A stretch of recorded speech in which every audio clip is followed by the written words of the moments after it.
Hai pemirsa Cerita Desa. Nih Cerita Desa kembali menemani Anda pemirsa, dan pastinya tak kalah seru nih.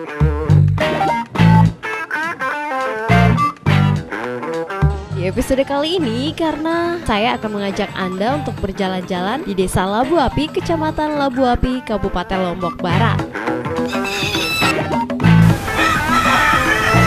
Assalamualaikum warahmatullahi wabarakatuh. Halo pemirsa, senang sekali saya Ria Harmayani kembali menjumpai Anda dalam Cerita Desa. It's bukan sembarang cerita. Seperti biasa, Cerita Desa akan mengajak Anda untuk berjalan-jalan dan melihat seperti apa profil dan potensi apa saja yang ada di desa-desa di Nusa Tenggara Barat. Dan kali ini pemirsa, saya akan mengajak Anda untuk melihat profil dan potensi yang ada di Desa Labu Api, Kecamatan Labu Api, Kabupaten Lombok Barat. Untuk dapat mengetahui seperti apa profil dan potensi dari desa ini, kita akan masuk ke kantor desa dulu untuk bertemu dengan Bapak Kepala Desanya. Jadi terus ikuti perjalanan saya ya. Seperti apa rangkaian cerita desa dari Desa Labu Api saat ini? Penasaran kan? Jadi jangan pernah pindah channel Anda ya. Oke deh, daripada berlama-lama penasaran, yuk kita masuk ke kantor desanya dulu ya. Di kantor desa, tujuan saya adalah bertemu dengan Pak Fatur Rahman yang merupakan Kepala Desa Labu Api. Assalamualaikum. Waalaikumsalam. Ya Pak, saya Ria dari TV 9. Pak bisa ngobrol sebentar? Ya.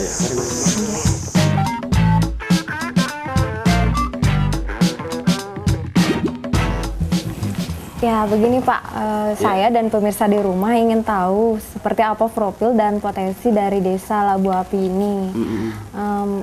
Tapi berawal dari sejarahnya nih Pak, seperti apa sejarah terbentuknya Labu Api? Mungkin tahun terbentuknya tahun berapa? Jadi Labu Api sebenarnya dulu adalah sebuah dusun, Ya. namanya Dusun Labu Api. Jadi Labu Api adalah merupakan desa pemekaran dari desa Telagawaru. Nah, karena dia Labu Api ini adalah merupakan nama kecamatan ya, nama kecamatan Labu Api. Tentu banyak yang unik di Labu Api. Walaupun dia adalah sebuah dusun kecil, tapi dia mampu mengangkat nama dusun ini sampai ke tingkat kecamatan. Karena memang Labu Api dulu waktu pembentukannya dia punya sejarah ya. Rapat di Kecamatan Labu Api ini akan kita namakan kecamatan apa sebelum dia jadi Labu Api. Ternyata naik namanya Dusun Labu Api yang menjadi Kecamatan Labu Api. Ditinjau dari nama desa atau dusun mana yang paling terkenal sampai ke luar negeri. Begitu. Jadi pada Dulu waktu itu Dusun Labu Api ini yang paling terkenal ya? Dusun Labu Api yang paling terkenal. Kenapa?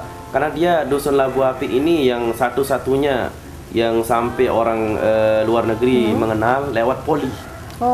Jadi Labu Api adalah voli gitu.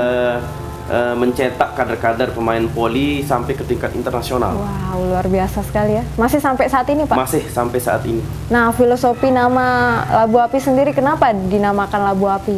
Nah, jadi dulu ketika Anak Agung jalan-jalan dengan pasukannya ke Labu Api ya. Jadi dia jatuh puntung rokoknya. Ketika dia jatuh di sekitar daerah Labu Api, dia jadi terbakar sehingga seperti kalau istilah Sasaknya itu dilabuh pakai api ya. Labuhan ya? Iya, jadi dinamakan Labu Api gitu.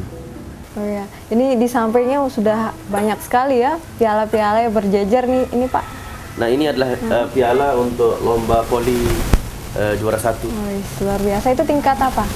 Nah ini dia ini juga piala MTQ, ini tingkat provinsi juara 1. Berarti diberdayakan sekali ya di pemuda di sini. Nah jadi pemuda di sini kita punya pemuda yang dulunya terpecah-pecah, terpencar-pencar, kita satukan mereka punya persatuan sejenis Karang Taruna, namanya Persatuan Bajang Desa Labu Api. Masih aktif sampai saat ini? Masih aktif sampai sekarang. Untuk pertaniannya sendiri seperti apa ini? Yang potensi pertanian? Kalau saya lihat di sini kebanyakan dia palawija. Malah kalau kita lihat data yang sekarang untuk masyarakat jamaah kita yang naik haji, kebanyakan yang naik haji itu khusus di satu RT yang ada di Dusun Labu Api Selatan itu satu RT 9 yang dikenal dengan RT Repuk. Jadi di sana kebanyakan kalau kita lihat income per kapita mereka itu kelihatan sederhana, tapi kebanyakan calon jamaah haji dari sana, dari masyarakat yang income per kapitanya itu dari hasil pertanian. Luar Pak bisa biasa lihat ya. mereka sukses bertani. Kalau peternakannya sendiri seperti apa ini Pak? Nah kalau peternakan di sini dia kebanyakan peternak sapi. Sudah ada gapoktan ya? Ya kebetulan kita punya gapoktan dan kemarin juga mendapatkan dana dari pusat itu yang masih sedang berjalan sekarang, yang masih sedang dikelola. Itu pun masyarakat yang banyak masuk ke dunia peternakan mereka yang bergelut di dunia pertanian karena dia sekaligus satu paket ketika dia bertani dia juga cari rumput sekitar situ. Iya Pak Kades, itu tadi potensi usaha masyarakatnya ya dan pertaniannya tadi ya. Untuk fasilitas kesehatan dan pendidikannya sendiri seperti apa ini Pak Kades? Nah jadi kebetulan di Desa Labu Api itu ada sekian belas hektar tanah Pemda. Yang dulunya tanah Pemda ini berasal dari Kota Mataram.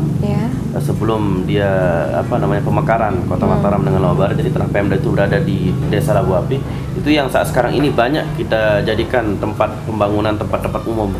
Yang salah satunya di situ adalah puskesmas. Jadi puskesmas itu ada di Desa Labu Api. Nah, cuman karena dekatnya puskesmas dengan Desa Labu Api, di sini kami punya kendala untuk membuat poskesdes. Karena jarak poskesdes itu dia tidak boleh terlalu dekat dengan puskesmas. Harapan saya kepada pemerintah supaya saya bisa dibangunkan poskesdes.